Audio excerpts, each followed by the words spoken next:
Hindi mali ang paraan ng iyong pagtulog. Maaaring mali lang ang mga gulay na iyong kinakain. Kung ikaw ay nagigising tuwing 2:00 ng madaling araw na may mabilis na tibok ng puso, nanlalaki ang tiyan, o kailangang pumunta sa banyo ng 3 beses, ang problema ay maaaring hindi ang iyong edad. Maaaring ito ay dahil sa mga gulay sa iyong hapunan. Maraming gulay ang malusog sa umaga, ngunit pagkatapos ng 6:00 ng gabi, ang ilan sa mga ito ay maaaring magdulot ng mga hindi inaasahang reaksyon. Nagdudulot sila ng hangin sa tiyan, bahagyang pinasisigla ang nervous system, nagbibigay ng presyon sa pantog, o pinipilit ang iyong tiyan na magpatuloy sa paggana kahit dapat itong nagpapahinga. Pagkatapos ng edad na 60, ang iyong katawan ay nagiging mas sensitibo sa pinakamaliliit na bagay. Ang iyong nervous system ay mas madaling maabala. Bumabagal ang panunaw at hindi na rin gaanong gumagana ng maayos ang iyong mga bato sa gabi.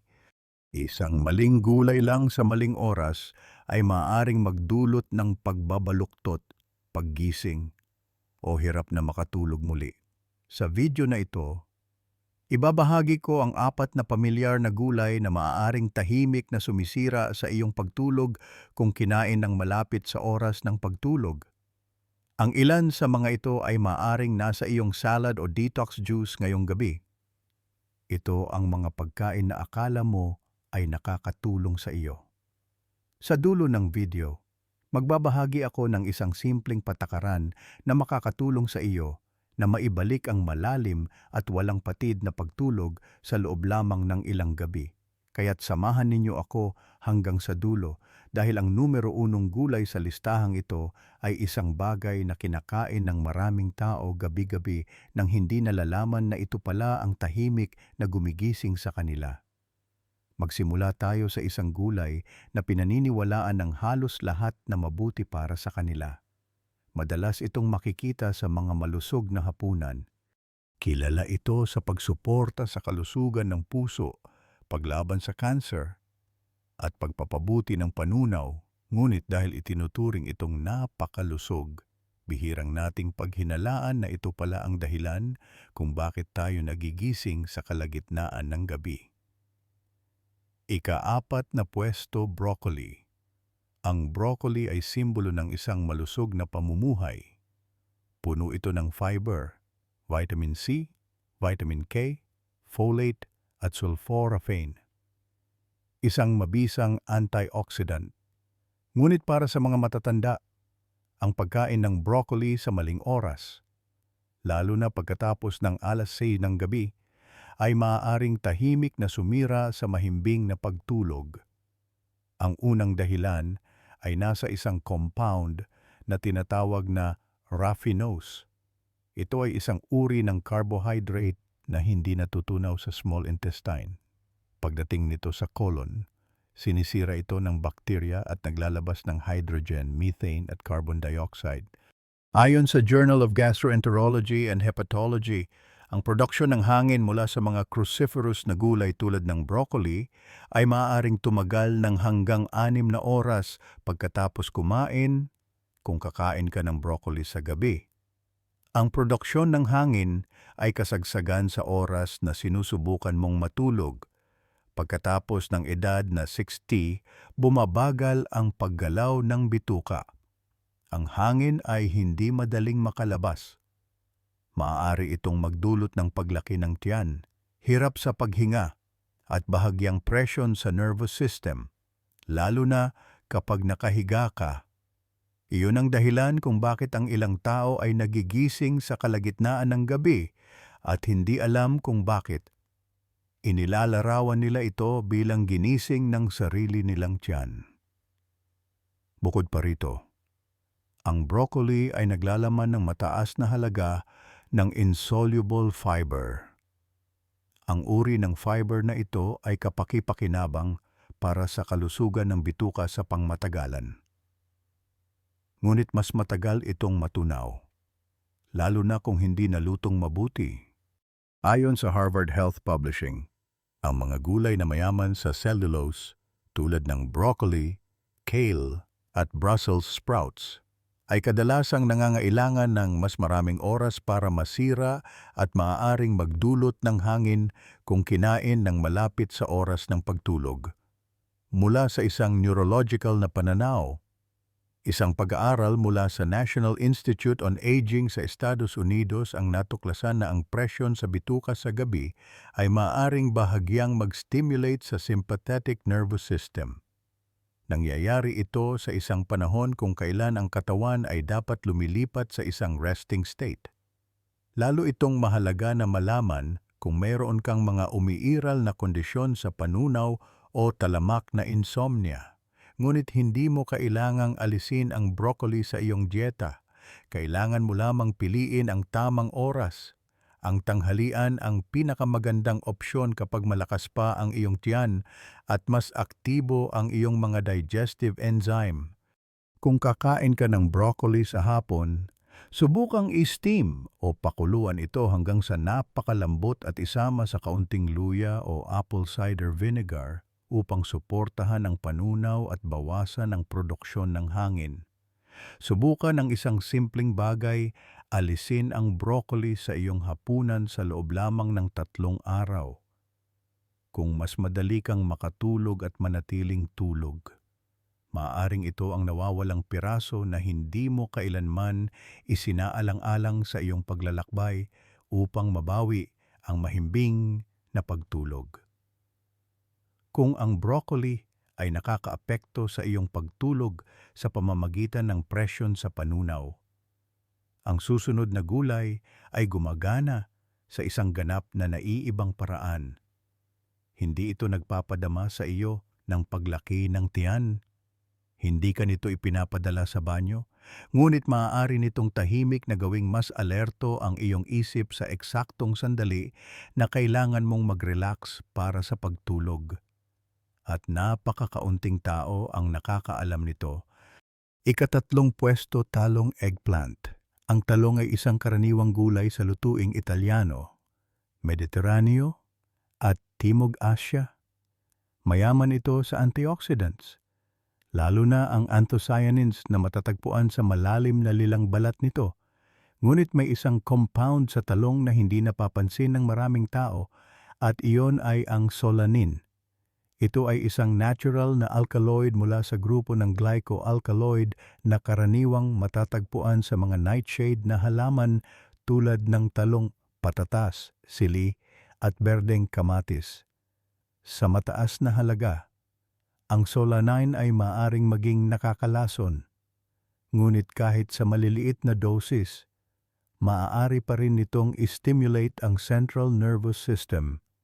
Ayon sa European Food Safety Authority, maaaring dagdagan ng solanin ang sensitivity ng nerve at maaaring magdulot ng discomfort, banayad na pananakit ng ulo, o hirap sa pagtulog sa mga sensitibong individual. Ito ay particular na mahalaga para sa mga matatanda na ang nervous system ay mas marupok at mas madaling matrigger ng maliliit na pagbabago. Bukod sa solanine, ang talong ay naglalaman din ng mataas na antas ng oxalates. Ang oxalates ay mga natural na compound na matatagpuan sa maraming halaman. Kapag naipon sila sa katawan, maaari silang magkristal at bumuo ng mga bato sa bato kidney stones. Para sa mga matatanda, mas mataas ang panganib dahil sa nabawasang paggana ng bato habang tumatanda. Ang pagkain ng talong sa gabi ay maaaring maglagay ng dagdag na bigat sa urinary system na humahantong sa pag-ihi sa gabi. At iyon ang isa sa mga pinakakaraniwang dahilan kung bakit nagigising ang mga taong higit sa 60 sa kalagitnaan ng gabi. Ayon sa isang pag-aaral na inilathala sa Journal of Kidney International, ang mga taong kumonsumo ng dieta na mataas sa oxalate sa gabi ay nakaranas ng 38% na mas maraming pag-ihi sa gabi kumpara sa control group. Ang talong ay malapit sa tuktok ng listahang ito, lalo na kapag kinain kasama ng maaalat na pagkain o tuyo na nagpapataas ng pagsipsip ng oxalate sa bituka. Ang solusyon ay hindi ang ganap na pag-alis ng talong. Kung gusto mo ng mga inihaw na talong, maaari mo pa rin itong kainin sa tanghalian o sa maagang hapon. Pumili ng mga bata at malambot na talong. Lutuin itong mabuti at iwasang kainin ito ng hilaw o deep fried. Ang pagpapares ng talong sa mga halamang gamot tulad ng basil, turmeric, o black pepper ay maaari ring makatulong na mabawasan ang mga epekto ng solanine. Ang isang maliit na pagbabago sa oras ay maaring magbigay sa iyong nervous system ng pahinga na kailangan nito. Kung kumain ka ng talong sa gabi at pagkatapos ay nahirapan kang matulog o nagising sa kalagitnaan ng gabi nang hindi alam kung bakit, subukang alisin ito sa iyong hapunan sa loob ng ilang araw. Minsan, ang bagay na gumigising sa iyo ay hindi isang ingay mula sa labas. Ito ay isang maliit na compound na tahimik na nag-i-stimulate sa iyong nervous system pagkatapos mismo ng hapunan. Kung pinapanatili ng talong na alerto ang iyong utak, ang susunod na gulay ay gumigising sa iyo sa mas halatang paraan. Hindi nito sinisira ang iyong tiyan. Hindi nito naaapektuhan ang tibok ng iyong puso. Ngunit pinipilit ka nitong iwanan ang iyong kama at maglakad papunta sa banyo sa katahimikan sa kalagitnaan ng gabi. At nangyayari ito ng higit sa isang beses. Ikadalawang pwesto, celery kinsay. Ang celery ay madalas na pinupuri bilang isa sa pinakamahusay na gulay para sa pamamahala ng presyon ng dugo, pag-detoxify ng katawan, at pagbabawas ng pamamaga. Mayaman ito sa antioxidants, vitamin K, fiber, at isang plant compound na tinatawag na apigenin. Ngunit ang hindi napapansin ng marami ay ang celery ay mayroon ding malakas na diuretic effect, lalo na sa mga matatanda. Ang diuresis ay hindi masamang bagay. Ngunit kapag nangyari ito sa gabi, maaari nitong abalahin ang natural na ritmo ng iyong katawan at putulin ang malalim na pagtulog. Ang celery ay naglalaman ng mataas na halaga ng natural na sodium at potassium. Ang dalawang elementong ito ay nagre-regulate ng balanse ng likido sa katawan. Kapag kumakain ka ng celery, lalo na sa anyo ng juice, pinasisigla nito ang iyong katawan na ilabas ang tubig sa pamamagitan ng ihi. Ito ay kapaki-pakinabang sa araw. Ngunit kung kumonsumo ka ng celery pagkatapos ng alas 4 o alas 5 ng hapon, ang diuretic effect ay maaaring sumapit sa gabi, sa panahong kailangan ng iyong katawan na maging tahimik at nagpapahinga. Ayon sa Mayo Clinic, ang mga matatanda ay natural na gumagawa ng mas kaunting antidiuretic hormone sa gabi. Nangangahulugan ito na ang mga bato ay hindi gaanong nakakapagpanatili ng tubig, kaya anumang diuretic na substance ay maaaring magpalala sa pag-ihi sa gabi. Isang pag-aaral noong 2021 sa Journal of Urology ang natuklasan na isang serving lang ng celery pagkatapos ng alas 6 ng gabi ay nagpataas ng mga pagpunta sa banyo sa gabi ng average na isang beses sa mga taong higit sa 60. Ang epektong ito ay lalong kapansin-pansin sa mga may kondisyon tulad ng pinalaki na prostate, diabetes o mataas na presyon ng dugo. Hindi lang diyan nagtatapos. Ang apigenin, ang compound na matatagpuan sa celery, ay kilala rin bilang isang flavonoid na may malawak na hanay ng mga biological na aktibidad. Habang meron itong mga anti-inflammatory at antioxidant na epekto, maaari ring maimpluwensyahan ng apigenin ang central nervous system sa parehong direksyon.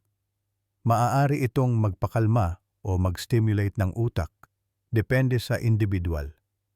Sa ilang sensitibong tao, maaaring bahagyang pataasin ng apigenin ang aktibidad ng utak sa gabi, na ginagawang mas mahirap mag-relax. At ito ay nagiging mas nakakagambala kapag isinama sa pagtulog na naaantala ng madalas na pag-ihi. Hindi ibig sabihin na kailangan mong alisin ang celery sa iyong dieta. Kailangan mo lang baguhin ang oras. O kung gusto mo ng celery juice, inumin ito sa umaga. Kung idaragdag mo ito sa mga salad, isama ito sa tanghalian. At kung umiinom ka ng celery juice sa gabi bilang bahagi ng isang cleansing routine, subukang laktawan ito sa loob ng ilang araw. Maaari kang magulat na mas mahimbing kang matulog at hindi na magigising sa 3:00 ng umaga tulad ng dati. Minsan ang bagay na nagpapanatili sa iyong gising sa gabi ay hindi stress. Ito ay isang gulay na nilalayong tulungan kang bumuti ang pakiramdam, ngunit kinonsumo sa maling oras. Sa wakas, mayroong isang gulay na halos palaging tila hindi nakakapinsala. Matatagpuan ito sa iyong salad, sa iyong sandwich sa gabi, sa burger or deli wrap na iyong kinukuha bago matulog. Ngunit dahil ito ay napakapamilyar, napakakaunting tao ang nagtatanong dito. Ngunit ito ay isa sa mga pinakakaraniwang dahilan kung bakit nagigising ang mga matatanda sa gabi nang hindi alam kung bakit. Numero 1, hilaw na sibuyas raw onion. Ang hilaw na sibuyas ay may natatanging lasa at banayad na anghang na nagpapasigla sa panlasa. Mayaman ito sa antioxidants tulad ng quercetin, sulfur compounds at vitamin C, ngunit naglalaman din ito ng malaking halaga ng fructans. Ang fructans ay mga carbohydrate mula sa grupo ng FODMAP na hindi ganap na nasisipsip sa small intestine. Sa halip, nag-ferment sila sa colon. Kapag nag-ferment ang fructans, naglalabas sila ng mga hangin na humahantong sa paglaki ng tiyan, pagdighay, at mabigat na pakiramdam sa tiyan. Ayon sa Monash University, isang pandaigdigang leader sa pananaliksik sa FODMAP, ang hilaw na sibuyas ay kabilang sa mga nangungunang pagkain na nagdudulot ng hangin at nakakagambala sa panunaw sa mga taong may sensitibong sistema. Sa mga matatanda, habang bumabagal ang paggalaw ng bituka at humihina ang gut microbiome habang tumatanda, ang mga epektong ito ay mas mabilis na nangyayari at mas matagal. Ngunit ang problema sa mga sibuyas ay hindi nagtatapos sa paglaki ng tiyan.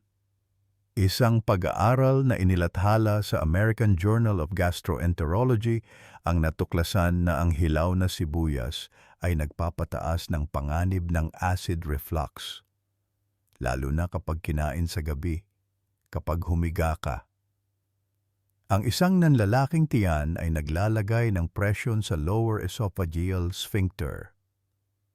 Pinapayagan nito ang acid mula sa tiyan na bumalik sa lalamunan, na nagdudulot ng mainit na pakiramdam o banayad na pagduduwal para sa ilang matatanda.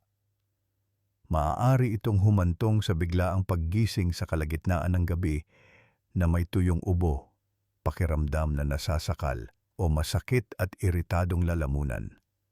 Ngunit hindi lang diyan nagtatapos. Ang hilaw na sibuyas ay maaari ring bahagyang mag-stimulate sa nervous system. Ang ilang sulfur compounds ay maaaring makaapekto sa sympathetic ganglia, na humahantong sa isang pansamantalang pagtaas ng alertness pagkatapos kumain. Para sa mga matatanda na may sensitibong nervous system at madaling maabala ang pagtulog. Kahit isang maliit na stimulation na tulad nito ay maaaring magresulta sa insomnia o hirap na bumalik sa malalim na pahinga. Gayunpaman, hindi na kailangang alisin ang mga sibuyas sa iyong mga pagkain ng tuluyan. Baguhin lamang kung paano mo ito inihahanda. Kapag nalutong mabuti, ang mga compound na nagtitrigger ng mga reaksyon ay nasisira. Nababawasan ang fructans. Ang sibuyas ay nagiging malambot, matamis, at mas madaling tanggapin ng tiyan. Maaari mo itong igisa sa kaunting olive oil, i-roast kasama ng ibang mga gulay o idagdag sa mga sopas. Subukang iwasan ang hilaw na sibuyas sa mga salad sa gabi hanggat maaari. Kung nagising ka na sa gabi na may paglaki ng tiyan, banayad na hirap sa paghinga o heartburn, isaalang-alang ang pag-alis ng hilaw na sibuyas sa iyong hapunan sa loob ng ilang araw. Ang iyong katawan ay maaaring tumugon ng tahimik, ngunit mararamdaman mo ang pagkakaiba sa kalidad ng iyong pagtulog. Minsan kung ano ang nakakaantala sa iyong mapayapang gabi ay hindi isang masamang panaginip. Ito ay isang manipis na hiwa ng sibuyas na tahimik na nakapatong sa isang sandwich na akala mo ay hindi nakakapinsala. Hindi mo kailangang tumigil sa pagkain ng mga gulay. Hindi mo kailangang baguhin ang iyong buong plano sa pagkain. Kailangan mo lamang pumili ng tamang mga gulay sa tamang oras at lutuin sila sa tamang paraan. Isang maliit na pagsasaayos ay maaaring gumawa ng malaking pagkakaiba, lalo na pagkatapos ng edad na 60. Kung gusto mo ng broccoli, subukang kainin ito sa tanghalian kapag mas malakas ang iyong panunaw at may oras pa para iproseso ang matitigas na fibers. Kung mahilig ka sa talong, siguraduhin ito ay ganap na luto, inihurno o ginisa. At kainin ito sa maagang hapon upang maiwasan ang epekto sa iyong mga nerbiyos o pantog.